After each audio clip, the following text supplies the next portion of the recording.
दोस्तों आज की जो ये घटना है ये थोड़ी अटपटी सी आपको लग सकती है, क्योंकि इस घटना के अंदर एक प्रेमी मरने के बाद अपनी प्रेमिका के सपने में भी आता है और साक्षात उसको आकर दिखाई भी देता है और उससे कहता है कि मेरा कफन और दफन तुमने ढंग से नहीं किया।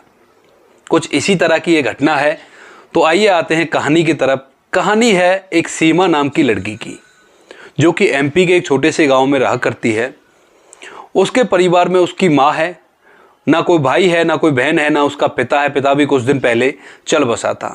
परिवार के पास थोड़ी सी ज़मीन है, उस पर खेतीबाड़ी करके वो अपना भरण पोषण किया करते हैं। और उनके यहाँ पर पालतू पशु भी है, यानी कि भैंस वगैरह जो होती हैं वो भी उनके यहाँ पर हैं। उनको खेतों में से चारा लाकर वो खिलाते हैं और उनका पालन पोषण करके अपने आर्थिक स्थिति को मजबूत बनाए रखा है। परिवार में केवल 2 लोग थे, एक माँ और एक बेटी। बेटी के पास एक फ़ोन होता है और उस फ़ोन पर एक रॉन्ग नंबर से कॉल आती है। बात है 2017 की। 2017 में उस लड़की के फ़ोन पर एक रॉन्ग नंबर आता है और रॉन्ग नंबर पे जो दूसरी तरफ से बोल रहा था वो एक लड़का था और आवाज़ से लड़की को लग रहा था कि ये उसकी हम उम्र का लड़का है। बस फिर क्या होना था, रॉन्ग नंबर से जो आवाज़ उस लड़की के कानों तक पहुँची थी, अब उस लड़की को वो आवाज़ काफ़ी ज़्यादा प्यारी लगने लगती है। तो रॉन्ग नंबर से थोड़ी बहुत देर बात होती है, उसके बाद फ़ोन कट जाता है। लेकिन उसके बाद वो लड़की फिर से उस नंबर पे फ़ोन मिलाती है और बात करती है उस लड़के से कि भाई तुम्हारा नाम क्या है। तो लड़का पहले उस लड़की का नाम पूछता है। लड़की अपना नाम सीमा बताती है, तो लड़का अपना नाम अनूप बता देता है। अब इसी तरह से आपस में दोनों बातें करते रहते हैं और बातों का सिलसिला कुछ ज़्यादा ही बढ़ जाता है। अब दोनों घंटों घंटों तक फ़ोन पर बातें किया करते हैं और बातें करते करते दोनों को एक दूसरे से गहरा वाला प्यार हो जाता है। अब इसके बाद जो सीमा है वो कहती है अनूप से कि भाई मुझे तुमसे मिलना है। अब अनूप भी उससे गहरा वाला प्यार करता था और वो उसको धोखे में नहीं रखना चाहता था। इसी वजह से वो सीमा से बता देता है कि भाई मेरा नाम अनूप नहीं है, मेरा नाम इरफान है। तो यहाँ पर सीधी सीधी बात ये थी कि अनूप ने अपना, यानी कि इरफान ने अपना धर्म छुपाया था स्टार्टिंग में बात करते टाइम, क्योंकि उसने पहले उसका नाम पूछा तो उसी का धर्म का नाम उसको बता दिया। अब इसके बाद जो सीमा होती है वो भी प्यार करती थी, तो वो सोचती है चलो कोई नहीं, एटलीस्ट इसने मिलने से पहले मुझे अपना नाम तो बता दिया असली वाला। इसके बाद जो सीमा है वो कहती है कि मुझे इससे कोई दिक्कत नहीं है, हम लोग मिलेंगे और जल्द ही मिलेंगे। अब इरफान जो है वो भी मिलने की तैयारी करता है और जो सीमा है वो भी मिलने की तैयारी करता है। और मिलना ही क्या, वो दोनों एक दूसरे के होने के लिए अपने अपने घर से भाग जाते हैं और भागकर वो लोग पहुंचते हैं हैदराबाद और हैदराबाद जाकर वो लोग कोर्ट मैरिज कर लेते हैं। अब कोर्ट मैरिज हो गई थी। सीमा और इरफान दोनों एक जगह किराए का मकान लेकर हैदराबाद के अंदर रहा करते थे। लेकिन जो लड़की थी उसको अंदर ही अंदर एक बात कचोटती थी। उसको लगता था कि भाई मेरी अकेली माँ है, क्या कर रही होगी, किस हाल में होगी। तो इस वजह से लगभग 1 महीने बाद वो अपनी माँ के पास फ़ोन मिला देती है और उससे पूछती है कि माँ तुम्हारी कैसी तबीयत है। माँ भी बेटी से अच्छी तरह से बात करती है। लगभग 1 महीना हो गया था दोनों को दूर हुए, क्योंकि फैमिली में 2 ही लोग थे और दोनों की बॉन्डिंग काफ़ी अच्छी थी। तो इस वजह से जो लड़की सीमा है वो अपनी माँ को पूरी की पूरी अपनी व्यथा बताती है कि मैं इस तरह से आई हूँ और ये लड़का है जिसका नाम इरफान है, मैं इसके साथ यहाँ पर कोर्ट मैरिज मैंने कर ली है और अब मैं एक किराए का मकान लेकर रह रही हूँ। माँ भी थोड़ी समझदार थी, ओपन ख्यालात की थी। तो वो कहती है कि बेटी लड़का अच्छा है, तुझे पसंद है तो तू एक काम कर, तू मेरे पास ही आ जा। यहाँ पर घर भी है और खेती बाड़ी भी है और हमारे पशु भी हैं, तो यहाँ पर तीनों मिलकर रहा करेंगे और इनकी देखभाल किया करेंगे। लड़की अपने पति इरफान से पूछती है कि भाई माँ है जो इस तरह से कह रही है, तो इरफान भी एग्री हो जाता है कि मुझे कोई दिक्कत नहीं है, आप चलना चाहो तो बिल्कुल चल सकते हो। उसके बाद जो सीमा और इरफान है दोनों अपनी माँ के पास उसी गांव में आ जाते हैं, एमपी के गांव में, जहां पर वो पहले रहा करती थी। और वहां पर आने के बाद दोनों बड़े ही प्यार से रहा करते हैं, एक दूसरे का सहयोग किया करते हैं हर काम में। जो इरफान है वो उनके खेतों का काम भी किया करता है और सीमा कभी कभी इरफान के लिए रोटी लेकर जाया करती है खेतों पर। तो बहुत ही एक अच्छा परिवार वहाँ पर दिखाई दे रहा था। जो उनकी माँ थी वो भी उन दोनों से बड़ी खुश रहती थी कि भाई उसका एक परिवार में एक सदस्य बढ़ गया और बेटे की कमी इस परिवार में थी वो आकर इरफान ने पूरा कर दी।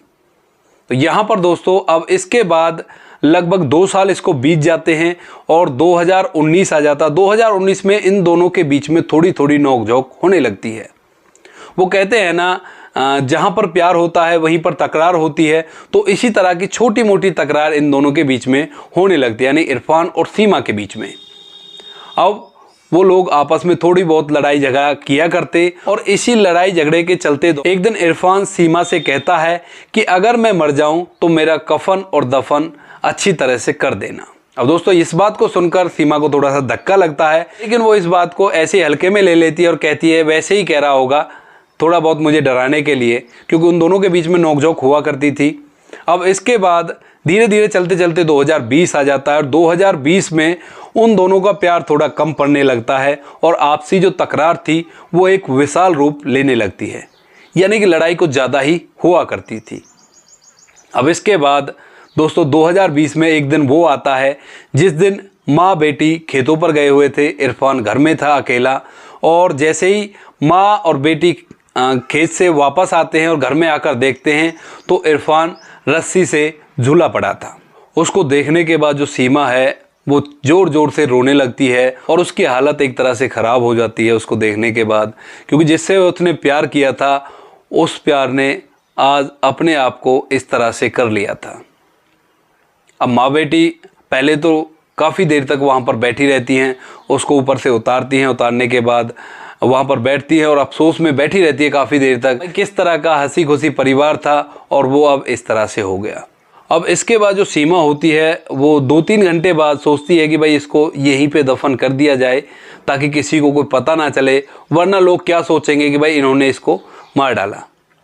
अब उसके बाद सीमा गड्ढा खोदती है। गड्ढा खोदने के बाद इरफान की बॉडी को उसके अंदर डालकर ऊपर से मिट्टी डाल दी जाती है। अब लगभग 2-3 दिन के बाद उससे बदबू आने लगती है और जैसी बदबू आती है तो सीमा और मिट्टी लाकर उसके ऊपर डाल देती है, यानी कि उसको टोटली पैक कर दिया जाता है जिससे बदबू घर से बाहर ना निकले। अब दोस्तों इसके बाद सीमा जैसे ही रात को सोती है तो उसके सपने में उसका प्रेमी इरफान आया करता और आने के बाद उससे एक ही बात कहा करता कि तूने मेरा कफन और दफन अच्छी तरह से नहीं किया है, मेरे घर वालों को बता दो और मेरा कफन और दफन अच्छी तरह से करवा दो। स्टार्टिंग में तो सीमा उस चीज़ को इग्नोर करती है कि भाई चलो कोई बात नहीं, वैसे ही हो रहा होगा, लेकिन उसके बाद लगभग कुछ दिनों बाद जो इरफान है वो प्रत्यक्ष में उसको सामने आकर दिखाई देने लगता और उससे बातें किया करता और उससे कहा करता कि मेरा कफन और दफन अच्छी तरह से करवा दो, मैं बड़ा परेशान हो रहा हूँ मरने के बाद भी। तो यहाँ पर सीमा को थोड़ा डर भी लगता है, लेकिन यहाँ पर सीमा एक फ़ैसला लेती है। वो सोचती है कि ये मुझसे प्यार करता था और इसकी अंतिम इच्छा रह गई है और अगर इसको मैंने पूरा नहीं किया तो ये बहुत बुरा होगा।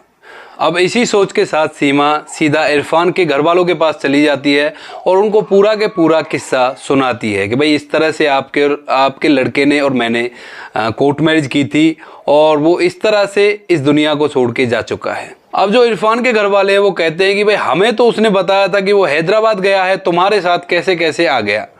अब इसके बाद जो इरफान के घर वाले हैं वो पुलिस को इत्तला करते हैं। पुलिस आती है और सीमा के साथ जाकर उस जगह को खोदा जाता है। वहाँ पर केवल इरफान का कंकाल मिलता है और कंकाल को फोरेंसिक एक्सपर्ट को दे दिया जाता है कि भाई इसकी मौत किस तरह से हुई है इसका पता लगाया जाए और सीमा को अंडर कस्टडी ले लिया जाता है। तो ये था आज की कहानी में। आपको कैसा लगा कमेंट सेक्शन में ज़रूर बताना। बाकी दोस्तों वीडियो अच्छी लगती है तो वीडियो को लाइक और शेयर ज़रूर करें। मिलते हैं किसी नेक्स्ट वीडियो में नए टॉपिक के साथ, तब तक के लिए जय हिंद, जय भारत, जय हिंदुस्तान।